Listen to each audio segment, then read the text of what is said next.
Students and community members gathered at the State House, protesting the Trump administration's announcement to scrap an Obama-era policy. Newsline's Cynthia Sandoval reports. And our Broncos see a tough loss during their first away game. Is there still a chance we can make it into a big bowl game? Sports reporter Brendan Serrano will give us the details. These stories and more coming up on Newsline for this week of September 13th, 2017.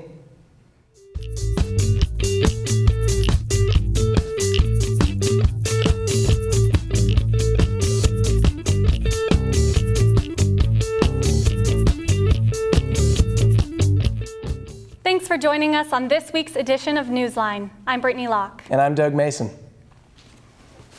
We begin by giving a local take on national headlines. The Attorney General announced at the beginning of September that there is a 6-month deadline for Congress to pass immigration reform legislation in the place of an Obama-era program. The program, called the Deferred Action of Childhood Arrivals, also known as DACA, was signed as an executive order by Obama in 2012. Speaker of the House Paul Ryan described the program as an abuse of executive authority. Meanwhile, its creator, Obama, described ending the program as cruel. Hundreds gathered at the Idaho State House over the weekend to voice their concerns. Newsline's Cynthia Sandoval reports. Idaho's Capitol on Saturday, September 9th, to protest President Donald J. Trump's decision to end the DACA program. Enacted in 2012, the Deferred Action for Childhood Arrivals program, also known as DACA, gave individuals who came into the country illegally as minors the opportunity to obtain a social security number, driver's license, and work permit to help pursue a higher education. Trump's decision to end this program has left thousands of these individuals, known as Dreamers, questioning their current legal status and has sparked outrage throughout the country. I come from a family of 9 boys, and the oldest 4, they're born in Mexico, so 3 of us have DACA, and the other ones are born here in the United States. But it means a lot to us. I mean, I worked so hard to receive my bachelor's just recently. I'm currently trying to enroll in a university in Portland to get my master's, so it's very impactful. I'm not sure, do I enroll? Do I wait another 6 months? So I'm really caught in, in a tight spot because my future's on the line. Everything that I worked for so hard for the past 4.5 years, 5 years is potentially going to be wasted. According to Trump, these individuals will be given a 6-month period to adjust their legal status here in the U.S., and the USCIS will educate on a case-by-case basis. Reporting from Idaho's Capitol, I'm Cynthia Sandoval for Newsline. President Trump said in a statement that he looks forward to working with Republicans and Democrats to, quote, resolve the DACA issue with heart and compassion, but through the lawful democratic process, end quote. During your time here at Boise State, you're not likely to experience anything more than mild weather conditions. But Hurricane Irma's path of destruction hit too close to home for one of Boise State's recent graduates. And she gave me some insight on what it's like to flee a storm. She also shares what friends saw who weathered it. Take a look.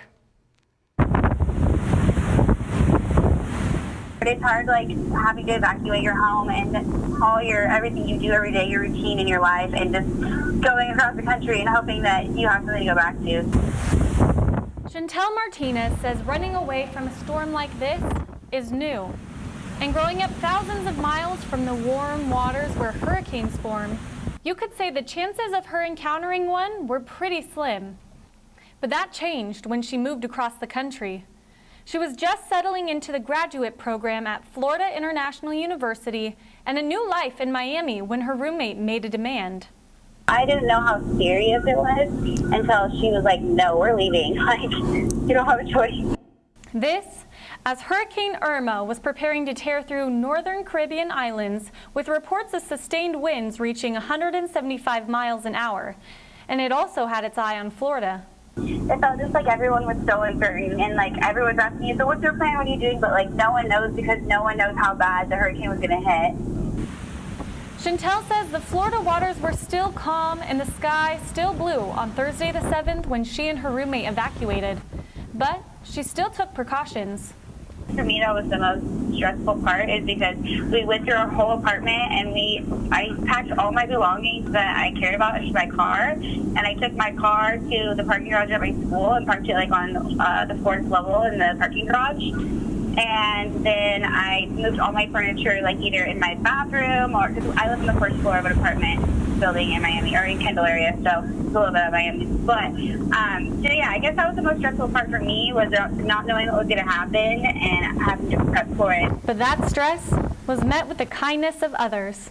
Everyone was really inviting, like, you don't place to go, you can come to my house. Like, it definitely, everyone was coming together and everyone is helping each other. I mean, I had people that I know live in Texas and they just went through Harvey and they were reaching out to me for Irma, you know, to make sure I was okay. I mean, they're still dealing with Harvey, so definitely. At least 65 deaths are blamed on Hurricane Irma from the Caribbean to the southeastern United States. Chantel says she has been in contact with her friends who stayed in the area, and I'm happy to report they're all okay. Now for an update on what's going on in Boise's skies, we'll go to Brad Sloan. It's really cooling down out there, isn't it? Yes, it is, Brittany. So with summer coming to an end and fall just around the corner, you're going to see some temperatures dropping rather quickly. Starting off with Thursday, September 14th, you're going to see mostly cloud coverage with a high of 74 and a low of 48. Going into your weekend on Friday, you're going to see some wind with a high of 66 and a low of 44. On Saturday, it's going to be a high of 68 and a low of 49. And on Sunday, fun day, luckily it's going to be the hottest day of the week with a sunny and 77 and a low of 56. Starting your week off on Monday, it's going to be a high of 74 and a low of 46. Tuesday, you'll see a high of 65 and a low of 44 with some cloud coverage. And then finally on Wednesday, you're going to see a high of 64 and a low of 43. I'm Brad Sloan, your weatherman, your weather plan. Back to you. Thanks, Brad. The Ronald McDonald House is rolling out new carts called Happy Wheels this week to children's hospitals in Boise, thanks to the help of the construction management students here at Boise State. The Ronald McDonald House is known for keeping families and sick children close together during treatment. The Happy Wheel carts will bring some of that comfort to the halls of St. Alphonsus and St. Luke's by carrying drinks, snacks, and entertainment kits. The students teamed up with the Ronald McDonald House to help with the construction of these carts. It's always nice to see that Bronco spirit put to use to help others.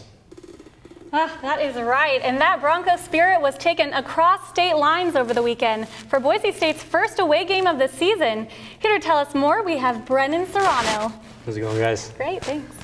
Well, guys, week 2 of college football was one to forget for the Boise State Broncos as they fall to the Cougars of Washington State 47-44 in triple overtime. In a game that saw Boise State starting quarterback Brett Rippon leave in the second quarter and the Broncos lose a 21-point lead midway through the fourth. The Broncos just could not hold on. Senior Montel Cozart replaced Rippon and finished the game with 2 touchdowns and a costly interception. When asked about the status of Rippon, Harsin responded with, "We will know throughout the week what happened to Brett." Harsin asked was that he just got hit. It was a protection issue. Harsin was also asked about the quick turnaround from a Saturday night game to a Thursday night game. He replied that the toughest thing about that is the preparation and recovery time. The Broncos begin Mountain West play when they take on the Lobos of New Mexico at Albertson Stadium Thursday night. Kickoff is at 6 p.m. The game can also be seen on ESPN. The Broncos volleyball team kept on rolling through their season as they took care of Portland State on the final day of play at the UC Davis Invitational. The Lady Broncos also trailed once in the sweep, 25-11, 25-15, and 25-18, led by newly named Boise State Athlete of the Week Sierra Nobley and her 15 kills. The coach said, "I'm happy with the way the team bounced back after the loss last night. I thought everyone competed hard today, and we had a lot of players contribute in this win." For Nobley, her 15 kills also broke the career Mountain West strike record for kills with 16-26. Boise State gets back on the court at home for the Boise State Classic. They play in the second game on Friday, September 15th against the University of Minnesota. The match begins at 5:30 p.m. and can also be streamed via the Mountain West Network. Thank you for that update. Okay, now tell me, we're all wondering, does Boise State still have a chance of making it into a big bowl game? I'm tossing you back to football. I know we just talked about volleyball. Well, luckily, since the season is so long and it was only week 2, they do still have a chance. They're going to have to do a lot of work when it gets to Mountain West play. Luckily, if they get their chance tomorrow night. Okay, well, I hope you'll update us in a couple days. So that's it for this week's edition of Newsline. Thanks for watching. We'll see you next time.